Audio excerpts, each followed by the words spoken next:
Cheers, everybody. Welcome to a very special, hopefully monthly episode where we discuss the month in whiskey. So stay tuned.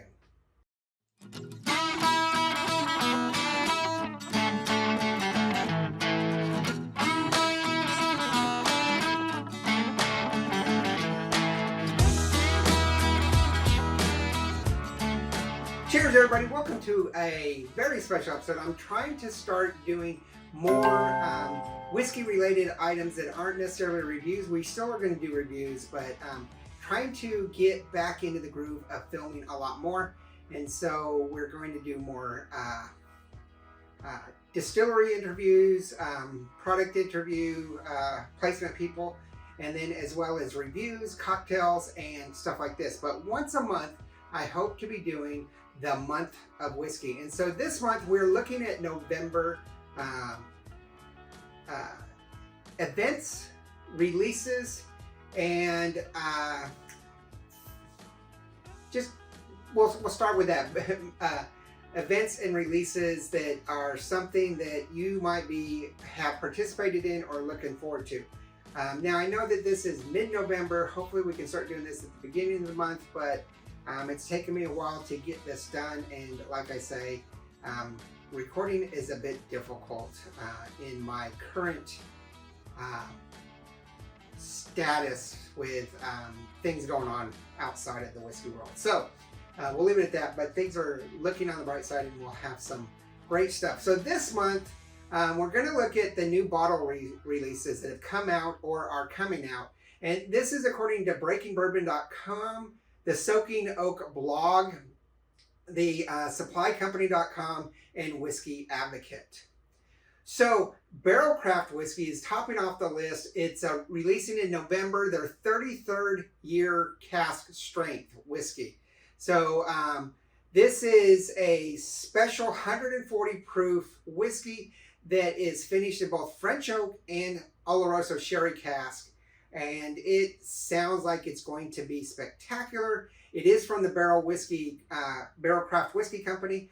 I actually have never had any of their whiskey. It is very popular, and I do want to get into that. And maybe the 33rd year is the one I really need to get into. Now, I don't know the significance of the 33rd year because I don't believe that they have been around that long. They could have. And this is definitely not a 33-year-old bourbon, so that's not what it is. There is no price for it, though, so Barrel Craft Whiskey tends to be very pricey, and that's why I don't have any, but we'll look forward to that. Coming up next is Heaven's Door. I'm a big Heaven's Door fan. Heaven's Door Decade Series 3 is coming out. This is a double barrel whiskey. The last decade, it's the last in the Decades series. So there's a Decades 1 and Decades 2. This is Decades 3. It's a blend of 92% straight bourbon whiskey and 8% straight rye whiskey that was distilled somewhere in 2011 to 2013. So it's going to be a very nice blend of those years. And the proof average is around $123. And the price is looking to be normal Heaven's Door price, about $100. We also have Lost Lantern out of New York. I have never had a Lost Lantern. I think I may have had, sorry, let me rephrase that. I don't own a Lost Lantern. I think I may have had a pour at a friend's house once. But this is the Lost Lantern New York Distilling Company Straight Rye. It's a 10-year-old single cask. It's 133 proof, so that's some spicy rye. And the cost for that is going to be $149. So be on the lookout for that. I hope to at least have somebody offer me a pour at $149. That's a little bit out of my budget for a rye at this point. Another offering that I do participate in every single year, and I'm super excited for this one, is the Whistle Pig Boss Hog 11, the Juggernaut. And so I've already seen some reviews on this. This is the 11th in the series, and it runs a whopping $800, and it is 104 proof. And so if you never heard of the Boss Hogs, they are one of the top premium line in the Whistle Pig series. And a group of friends and I every year pull in our money together, and we get a bottle and we each get a 2-ounce pour from it. It tends to be quite an expensive pour, but well worth it. I have sampled the Boss Hog Whistle Pigs, but I normally leave them almost in its entirety, so I can kind of compare from year to year. So that's not something I drink right away. And so we have already ordered this one, and I know that it's on the shelves, but I have not seen it. And hopefully we get those samples really quick, because I'm super excited for that. The Evan Williams 10th Anniversary Single Barrel Bourbon.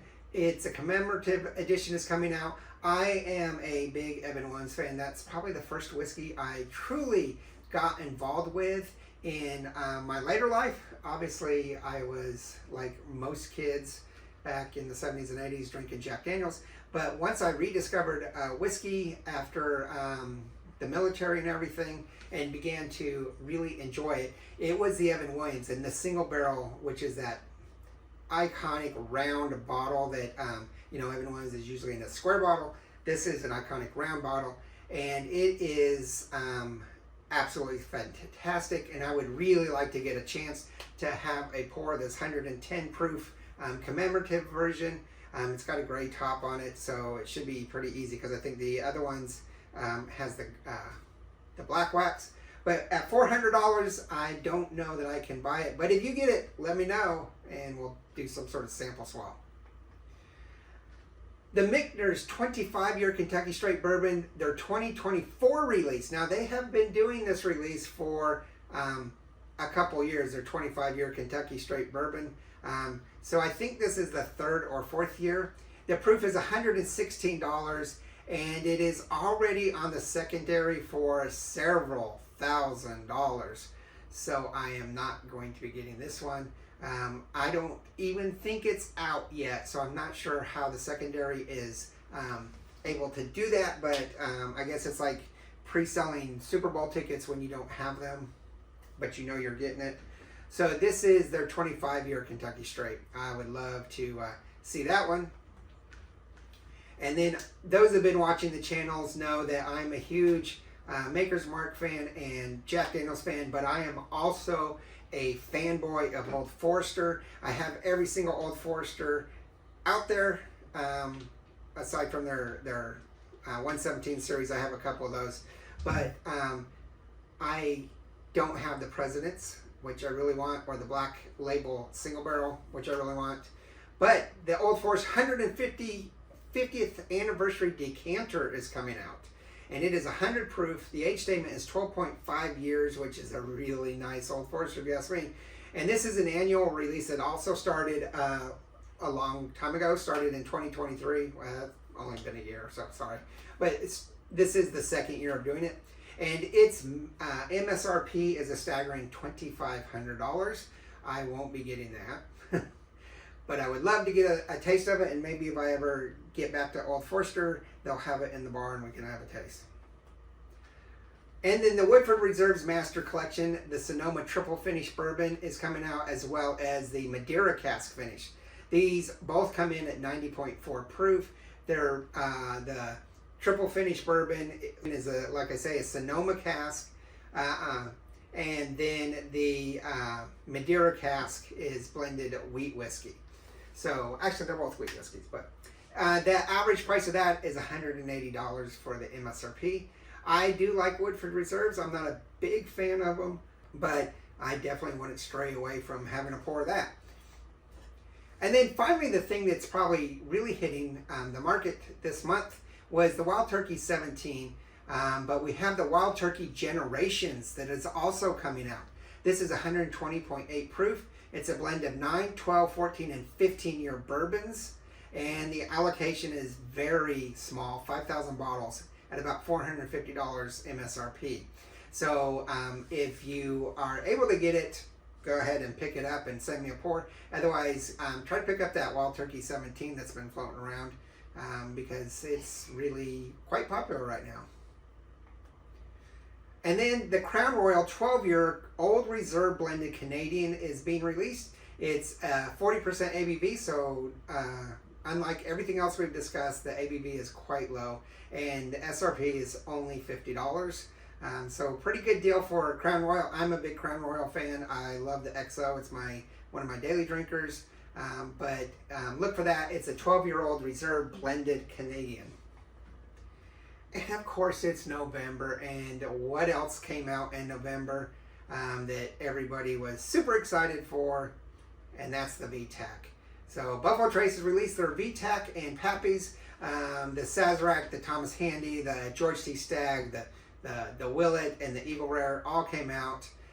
If you were lucky enough to get these or can get these, let us know how you think. I do know the prices went up about $10 to $15 on MSRP, and of course secondary, some of them are thousands of dollars before they ever came out. So let us know what you think about those. I probably will never own a bottle of that because I don't really believe in the secondary market, so I'll never buy them secondary. But I unless I win one in a contest at MSRP, I probably will never buy one. But I have had a sample of most of them, just not this year's. I do know that the Stags last year was lacking, so hopefully it gets a better review this year. All right, this month also is full of events. So is Christmas. But just the other day, we had Whiskey Live in Hong Kong. Whiskey Live is, like many of these that we're going to talk about, a rotating show that just will pop up in cities all over. So if you are in China and or the Far East and you were able to go to that, please leave some comments below. I would love to know how Whiskey Live in Hong Kong went. Hong Kong is one of my favorite places. I haven't been there in 30 years and would really like to get back. Now that it's fully under Chinese control, I think that it would be really cool to see those differences. The Whiskey Fest in Chicago was just this past weekend. That is something I really need to start going to, is Whiskey Fest. I just haven't had the chance. And so that was just this past weekend. It was earlier this month, at the beginning of this month in Dallas, and I missed out. The Whiskey Social is in Houston on the 16th, which was 4 days ago, the Whiskey Social. And so I'm recording this on the 20th. And so that was something that was quite big here in Dallas and had a lot of Texas distillers there. And if you went to that, also leave a comment. This is why I want to do this at the beginning of the month, so I can let you know what's coming up. And this one was actually prepared at about 2 weeks ago, but life gets in the way. Today and tomorrow, I believe, is Whiskey Fest in New York City. Whiskey Washback will be in Washington, D.C. on the 22nd. The English Whiskey Festival in Birmingham is the 23rd. That is a bucket list for me. I do go to Europe quite a bit, and I would love to go to one of those festivals. I hear they're amazing because, much like the United States, with all of our craft distilleries out there that you've never heard of, England, Scotland are the same way. They have tons of craft distillers, and it really is exciting. All right, don't forget that your local clubs, release parties, and distilleries this month and next month. I just picked up one of my favorite distilleries had a new release, the Long Hair Jim. It's a great whiskey, and I've been following them since 5 years now, 6 years when they first opened, and they are amazing. We do have an interview with the guys there at Acre coming up, so you want to make sure you watch that. But there's going to be a lot of release parties. I know that Midwinters at High West was this past few weeks, well, probably 4 weeks ago. But lots of release parties coming up. Lots of clubs are having their annual Christmas parties with all their groups, or they're having drops, Christmas drops. So make sure you check those out, your local groups. And also distillery events. Lots of distilleries are having Christmas parties. So just check their websites for more information. It is going to be a spectacular end of November and beginning of December and into December with all of the new offerings out there. And I will try to get that out with you in just about 2 weeks so we can have that for the beginning. get something good for Christmas. Hopefully you like this episode. It's new, it's different, and I think it's informative. Let us know. I do hope that it will be better and more consistent as we move forward. But I just want to wish you all a happy holiday, and we'll see you in the next episode. Bye, guys.